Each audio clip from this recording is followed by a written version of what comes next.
O kaya nga na, kagagaling lang natin sa work, magluto na naman tayo para matapos na at deliver natin ng 11 o'clock to na sa New York.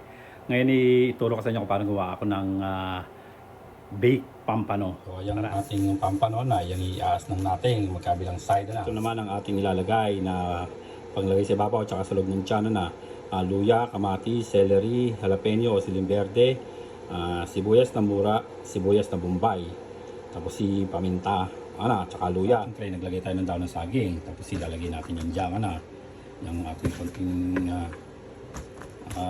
kalaman. Yan. Tapos ibubudburan natin yan ng panigang powder, Diyan natin ihiga ang ating pampano.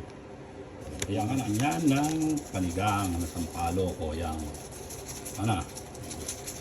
Tapos niyan, ilalagay na natin yung ating inuwahin ng mga kamatis, sibuyas, luya, bawang, celery, saka sibuyas ng mura, saka jalapeno. Diyan. Sa ibabaw lang, kakalat lang natin ganyan. Lalagyan na natin yan. Lalagyan na natin siya ng ating Knorr seasoning sa ibabaw. Diba? Ganyan lang yan.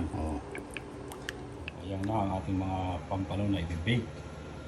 Tapos yung itatapan natin ng dahon ng saging. Saka aluminum foil na. Saka natin i-bake. 30 minutes. Ayan na.